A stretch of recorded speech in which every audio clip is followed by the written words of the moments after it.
Alright, let's talk about Tainted Grail, Fall of Avalon. I remember when Tainted Grail launched in early access, but given my rule, which is I don't play early access games at all, I simply put it aside until I finish developing it properly. Keep in mind, this was in 2023. In May 2025 it was fully released, but I simply forgot about it.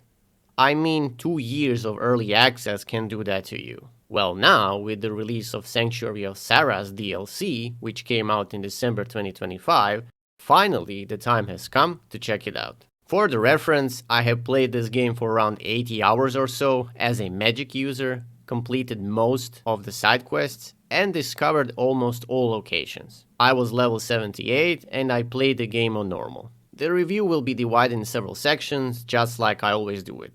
There will be timestamps, so feel free to use them to skip to a section that interests you the most. And before I start, please consider liking and sharing and subscribing to the channel. It helps a lot. Right, let's get started. In terms of performance, Tainted Grail has been okay for the most part. My system isn't top of the line, but it is well within recommended system requirements, particularly for 1080p 60fps combo. Also, I was pushing everything on Ultra because I could. I had maybe 2 crashes during my playtime, but the game saves very often, and I'm OCDing with quick saves like a maniac, so everything was okay. In the beginning, everything worked great, smooth sailing so to speak. However, as you are approaching to the end of the game, the issues started to emerge. For some reason, performance deteriorates over time. I encountered minor stuttering, frame drops, and inconsistent frame pacing. Also, auto-saving and quick-saving are making my game freeze for a second or so, which is a weird issue. I experienced this mostly at the end of Act 2 and throughout Act 3. It's also worth mentioning that performance and visual consistency can be uneven, with pop-in, draw distance issues, and occasional frame drops pulling you out of the experience. Now, why are these things happening? I can only speculate. Is it because of the engine, which makes the game more heavy on the CPU, shader compilation, asset streaming, save file size, or something other? I can't really say, but the issues are there. Developers are actively working on optimization, with the recent patch, that being 1.16, reportedly delivering a modest 3 to 5 FPS uplift across platforms. But the bottom line is this: Tainted Grail can run reasonably well, but performance isn't consistently smooth out of the box, so to speak, especially in later acts. You might consider this a minor inconvenience, but it's still noticeable. Visually, Tainted Grail is not that impressive. This isn't a cutting-edge next-gen showcase. Textures can look rough, character models are fairly stiff, and animations, especially on NPCs, often feel dated. If I'm being honest with you, it looks like a game from 2012. That might be a problem for some, but not for me. Yeah, stuff could be better, but that's not the aspect that pushes me forward. What I'm interested in is art direction and atmosphere, and oh boy, this is something else. The world is drenched in fog, decay, and dark fantasy imagery, with ruined castles, cursed forests, and bleak landscapes that perfectly sell the twisted Arthurian setting. I'm still in awe by some of the visuals I have witnessed. And truth to be told, the feeling was continuous. Every act has at least several landmarks that are amazing. Lighting and environmental composition do a lot of heavy lifting here, creating moments that feel haunting and memorable even when the underlying visuals fall short. One thing I had issues with when I started playing the game was brightness. I get the game is pushing towards a darker setting, but sometimes it was really hard to see things during the night. So I pimped the brightness a bit and that solved my issue. More importantly, that didn't take away from the overall experience, so in my book that was a win. The overall feel was continued throughout the DLC, but with an aquatical mix, which I also liked. In the end, Tainted Grail doesn't impress with technical fidelity, but its oppressive mood and strong visual identity do enough to make the world feel distinct, unsettling, and dramatically cohesive. And that to me, that particular atmosphere, often matters more than pure graphical muscle. The soundtrack plays a big role in building the world's haunting, grim atmosphere. It's immersive and blends dark strings, choral elements and ambient tones to match Avalon's eerie, oppressive world. Title screen music is such a banger, and ambient tracks fit well in the game's overall aesthetic. The music doesn't try to steal attention. Instead, it accentuates mood and immersion, making exploration feel heavy and meaningful rather than generic. I already caught myself whistling certain tunes while I'm doing stuff around the house, and that to me is a good indication stuff works really well. Sound design outside of music, stuff like environmental ambiances, creature noises, echoing footsteps, and natural audio in forests, ruins, and caves, bolsters this immersion. These effects deepen the bleak atmospheric world and help make each location feel distinct. Combat sounds, from blade impacts to spell effects, are also working great in giving weight to fights and enhancing tension. Voice performances are generally solid and fitting for the story's tone, with main cast's work standing out positively. However, sometimes side characters vary in quality compared to the stronger central performances. That being said, I find it a bit entertaining when this happens, because it adds to authenticity, so to speak, especially since, as far as I have noticed, every single NPC has its own voice actor, or at least they mask it well enough. I think we need a bit of this in every game, just because it gives more character to the NPCs. Not everyone needs to sound excited or have a perfect pitch or deliver a perfect line. And on that note, sometimes the voiceovers glitch out, as in no sound, but that can be fixed with a reload. It happened to me 2 or 3 times, so it's not a huge issue, but I need to mention it. Before I start talking about story, just a quick reminder. There won't be any spoilers because I will be talking in general about the story and the setting. I prefer you as a player to experience it on your own, so I'm just going to give a general overview. So the narrative of Tainted Grail is a dark, mature reimagining of Arthurian legend set centuries after the fall of King Arthur's great kingdom. In this setting, Avalon, once unified and protected by Arthur, has decayed into a corrupt land plagued by the return of the Red Death, the insidious weirdness, and fractured politics between warring tribes and falling factions. You start in a grim situation, afflicted by the Red Plague and confined, but then you are freed by a mysterious warrior named Caradoc. He helps you escape, and from there, your journey becomes one of figuring out the world you have been tossed into to uncover the truth behind the world's corruption and your own role in it, while navigating a web of factions, moral dilemmas, and a crumbling society. The story blends mythic fantasy with moral complexity. Arthur, once heroic, is revealed to have made desperate and ethically questionable decisions that echo through the world's present decay. Key narrative threads explore obsession, sacrifice, legacy, and what it truly means to fix a broken world. The game's narrative isn't linear, which means that your choices matter.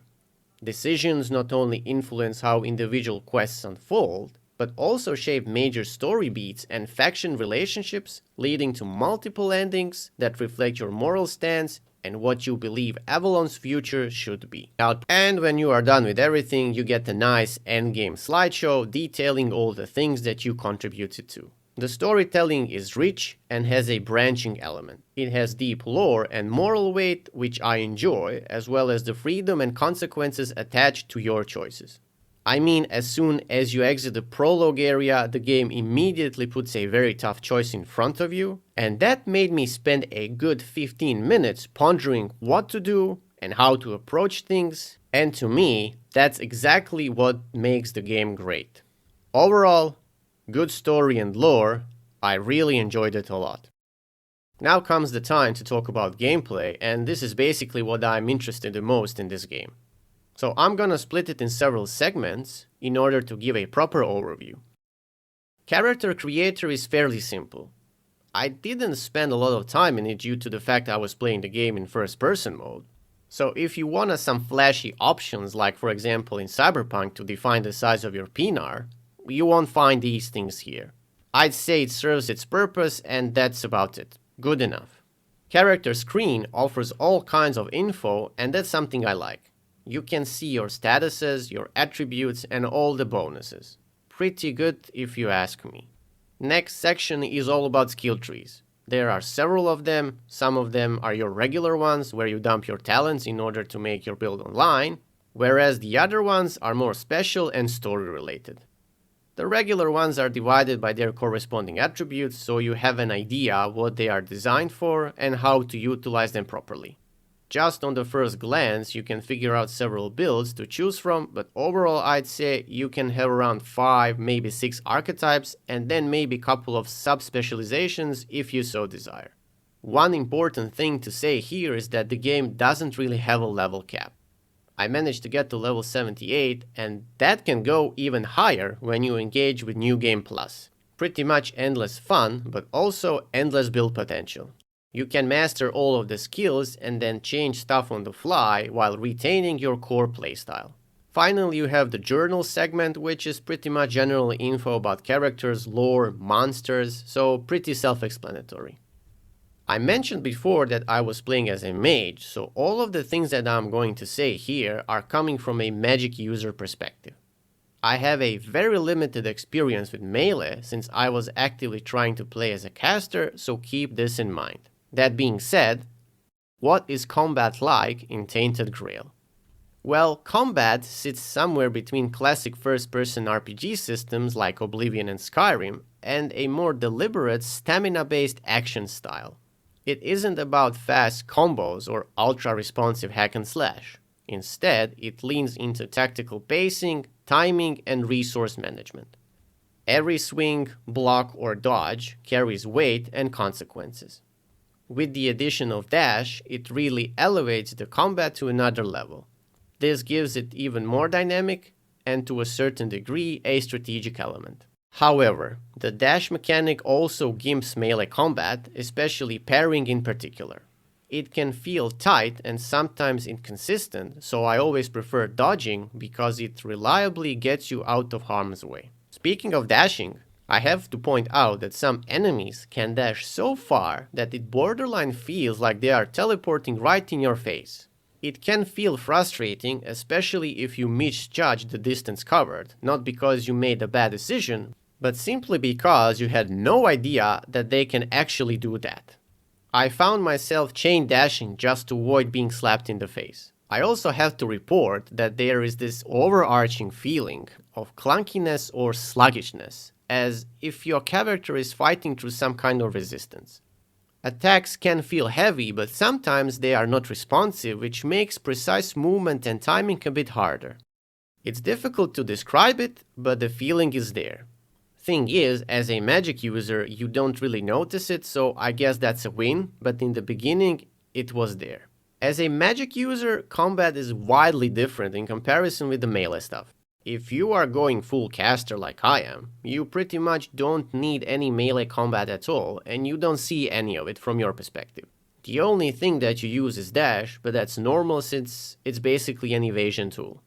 I had 2 playstyles available for me, pure caster and summoner, but later this pretty much merged into one, since you can achieve almost near immortality for your summons. In the beginning, I was rocking dual casting, usually some kind of a long-range spell like Scorching Blaze or Storm Pierce. Then, due to the nature of my build and gear, I had a close-range alternative, which was me spamming Thunderstrike and Flame Torrent. It's a decent combo, but it will 100% give you epilepsy, since the visual effects are so intense. Then, when the summons got online, I could just pretty much rain hell from distance, while the boys are essentially tanking stuff for me. They do feel a bit clunky, and they don't always follow you over the ledges, but you can resummon them, so that fixes the issue. Every spell has light and heavy cast mode, and there is a decent number of them. I would 100% like to see more spells, but at the moment this is sufficient. When you enter a new area, you can feel a difficulty spike. Enemies hit way harder than they should, which can cause a bit of frustration. I remember starting doing stuff in Act 3, and I was surprised that it took a lot of effort to kill stuff. Naturally, the feeling goes away after you gain a couple of levels, but it still felt weird. Maybe there is an issue with scaling, or perhaps this is a thing by design. I also noticed this spike when I was fighting a certain boss. I won't spoil stuff, but I was level 20ish, I kinda did most of the quests in the Horns of the South, and that fight really took me by surprise. What's even worse, after I managed to defeat him, I got ambushed by his escort. Naturally, I didn't save, because why would I? Nor did the autosave kick in, so they kicked my ass. Which then meant I had to fight him again, urgently quick save, and then deal with the escort. But when I got outside, there was even more fighting. So the best thing I could do was I scrambled outside of the fort, kited them around, killing them one by one, and let me tell you, it was tense, no joke. I was thinking to myself like, what the hell was even that? It's worth pointing out that combat can feel simplistic or repetitive over time, especially once you find a good weapon or a build. Fights can devolve into spamming swings and dodges rather than using tactics or varied abilities. Thing is, it's going to be repetitive and simplistic no matter what you do, since you have to spec into a particular build. You can't be jack of all trades, at least on your first playthrough.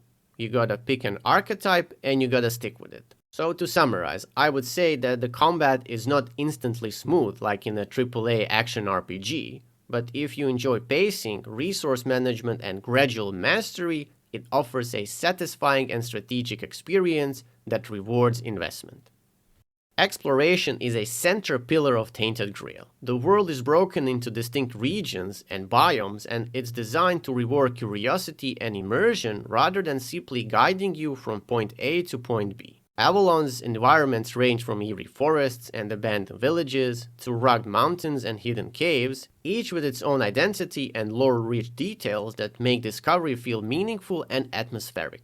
I frequently stumbled on useful loot, new crafting recipes, and narrative hooks while wandering off the beaten path. You can also encounter dynamic biome effect, like the weirdness at night, which alters visibility and spawns more dangerous enemies, crafted to encourage thoughtful planning about when and where to explore during the night. Exploration often pays off. You can find hidden lore fragments, optional bosses, shrines, and crafting materials in secret locations. To me, this enriches both the story and survival systems. Thorough exploration also leads to side quests and narrative threads that flesh out the world far beyond the main storyline. I have to say, it's so wild how much the world can pull you in. Even if it's not massive, points of interest tend to be dense and unique, so you always feel rewarded when they take detours. Every dungeon is handcrafted, and I haven't seen any duplicated points of interest that I have visited. While rich in atmosphere, the world sometimes can be a bit sparse or empty at times, with large stretches between interesting landmarks. Certain caves and ruins don't always deliver compelling loot or lore, which can feel less rewarding. The game also leans into minimal marker and waypoint system, meaning you have to observe and remember landmarks instead of relying on typical quest arrows or minimaps. For some, this boosts immersion, but for others it can generate confusion. Because Fall of Avalon frequently blends exploration with quests and narrative discovery, in order to progress efficiently, you often need to explore side content, especially since difficulty and enemy power can spike if you rush the main story. This design motivates exploration, but can also feel like a forced detour rather than optional content for some of the players. So in this sense, I really cannot stress enough how many things are easily missable in this game. And I urge you to check every nook and cranny, talk to every NPC, because you never know what quest you might have missed, especially the ones that end up with a full-blown quest chains. So overall, exploration feels purposeful and immersive, but it can sometimes be a bit overwhelming. In Tainted Grail, crafting is a core survival and progression mechanic that lets you create useful items from the resources you find while exploring, fighting, or trading. Rather than being a simple add-on, crafting ties directly into combat, economy, and character development, and mastering it can make the difference between thriving and struggling in Avalon's harsh world. Crafting is divided into 3 distinct disciplines, each serving a different purpose. Alchemy is used for brewing potions and elixirs, handcrafting is your blacksmithing path, and finally cooking helps you prepare food using ingredients you gather or fish up. I have to be honest here. Alchemy and cooking became an afterthought after I managed to acquire Arcanist set. For those of you who don't know what I'm talking about, Arcanist set grants you mana shield, effectively granting you 2 health pools, and kinda makes you immortal if you have high mana regeneration rate. Also, I managed to find plenty healing and mana potions in the wild, particularly when I hit Act 2, so I didn't engage in crafting as much as I wanted to. You can't craft everything from the start. You gotta find recipes which act as blueprints that you obtain by exploring, looting containers, or buying from merchants. But once you study them, recipes unlock new items in your crafting menus. Crafting isn't guaranteed to give you the best result every time. Especially for higher tier weapons and armor, there's a chance you'll craft junk or weaker versions if your skills, especially handcrafting and practicality, aren't high enough. You can increase success odds by adding extra materials or investing in the relevant skills, and this is something I dislike. I get there is a skill connected to this particular mechanic, but this just makes me wanna save scum in order to achieve my goal. For example, I was doing a crafting quest in Act 1, and this blacksmith dude gives me a recipe and tells me to craft stuff so he can evaluate my abilities. Naturally, I went directly to the crafting bench only to realize I didn't craft the item I wanted. I crafted a broken item. So what did I do? I save scummed myself to oblivion in order to make the items, and that's basically it. So the more you craft, the more skill level you obtain. Increasing your crafting skill boosts item quality, success rate, and unlocks better blueprints, meaning your character that focuses on practicality and crafting can become self-sufficient and strong without relying solely on loot drops. Amazing thing when upgrading your stuff or crafting, for that matter, is the fact that your stash is connected to workbenches so you can do everything on the fly, so to speak, which feels great. In general, I would say crafting is more about upgrading than making stuff from scratch, and usually it steers towards money making rather than making epic items. The game has a wide range of weapons and armor, from simple early game blades and hides to powerful rare pieces that you find in boss fights, hidden chests, or quests. Armor is split into slots. You have helmets, cuirasses, gauntlets, greaves, boots, and cloaks. And each piece provides armor value plus sometimes bonus effects like increased stamina, crit chance, or special resistances. Higher quality gear, or blue gear, often includes extra effects that can influence how you build your character. A big part of itemization comes from relics, which are special enhancement items you can socket into weapons or armor to add unique effects or bonuses. These can change how a weapon feels in combat or improve survivability on armor, allowing more build customization if you seek it out. You can also upgrade your gear with materials you gather and gold. This increases weapon damage and armor protection and also enhances stat bonuses on rare items. Biggest issue I have with this system is the cost of upgrades. They are immense.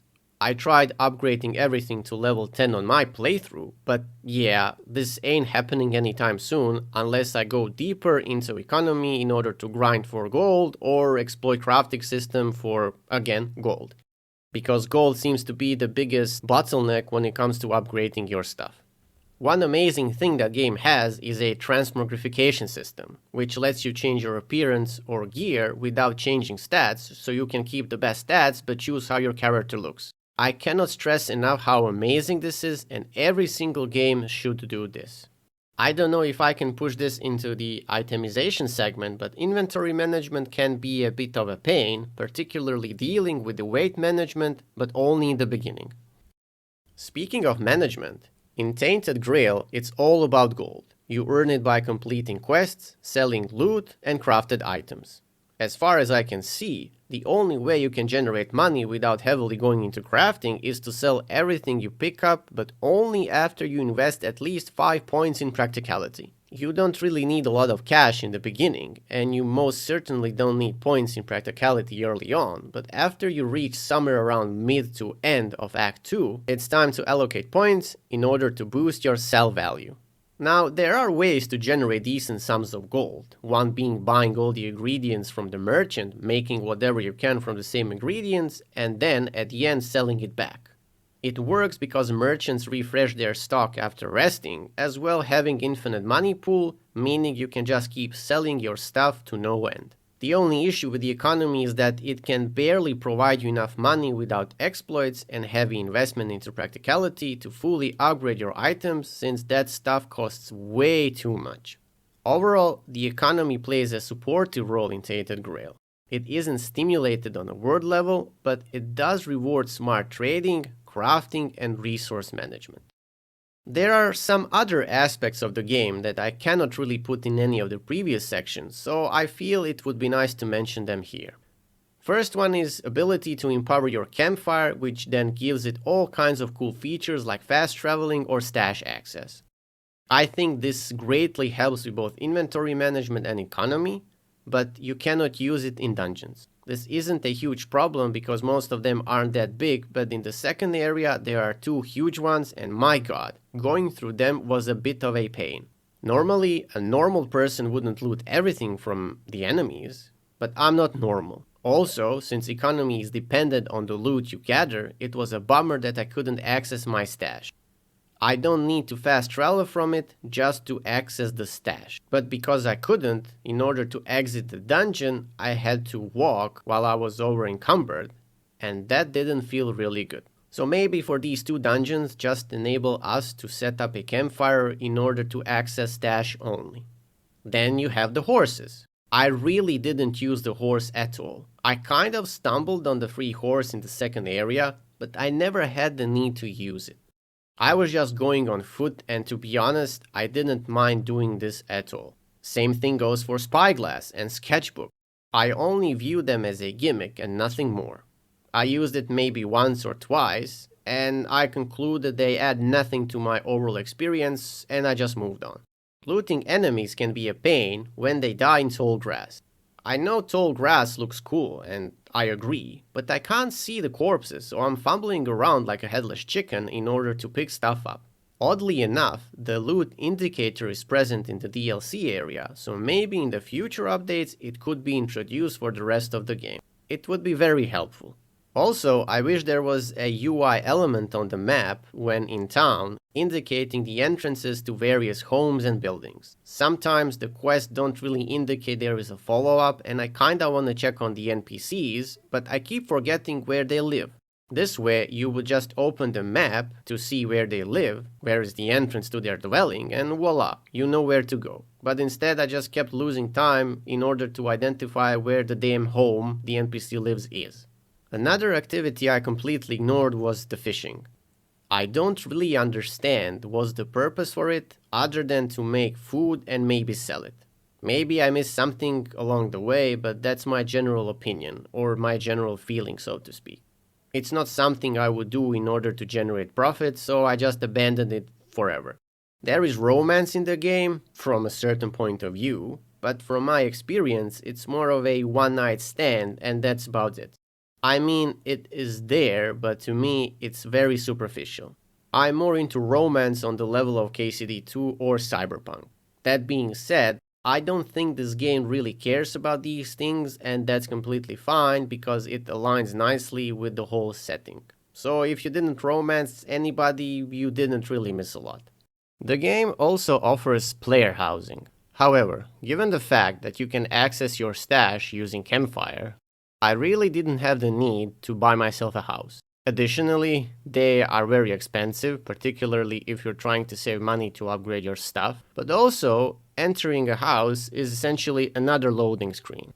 And with Campfire, I can avoid all of these things. I can fast travel to any bigger city and use the facilities that they have without going through any loading screen. You can invest a lot of points in practicality, even further empowering your Campfire, so essentially I would say Campfire killed player housing for me. Again, it's there, you can use it, you can even put furniture in it, but as far as I'm concerned, there is absolutely no need to use it unless you're doing some kind of a role-playing run. Finally, crime system exists, but I haven't engaged with it. Again, it's all about saves coming to loot stuff, or rather to pickpocket stuff when you want to steal from an NPC. It was mostly all about lockpicking than anything else really. So if you wanna do it, you can, but I didn't really see the point afterwards. Not to mention selling stolen stuff is relatively hard until you find a fence in Act 2, so there is that. I don't remember last time I was so deeply immersed in the game. The lore is fantastic and the story complements it really well. While the game has some minor issues, they don't really take away from it as a whole. This is even more impressive given the fact we're talking about an indie developer as well as the price range. And given what I have stated before in my review, I would be happy to recommend this game, especially if you like Skyrim, for example. It plays the same, but the story is much better. So at the end, all I can say is well done to developers. Questline did a fine job, and keep up the good work. I am looking forward interacting with the Tainted Grail franchise in the future. And now it's time for your comments. Do you agree what I have just said? Do you like the game? Did you even play it? Would you like to play it in the future based on my review? If you did play it, what do you like? What do you dislike about it? So many questions for you to answer, but luckily, comment section is there for a reason. I read all of your comments and I'm very happy to interact with you guys. If you enjoy my content, consider liking it and subscribing to the channel for more stuff like this. And that's it from me. Until the next one.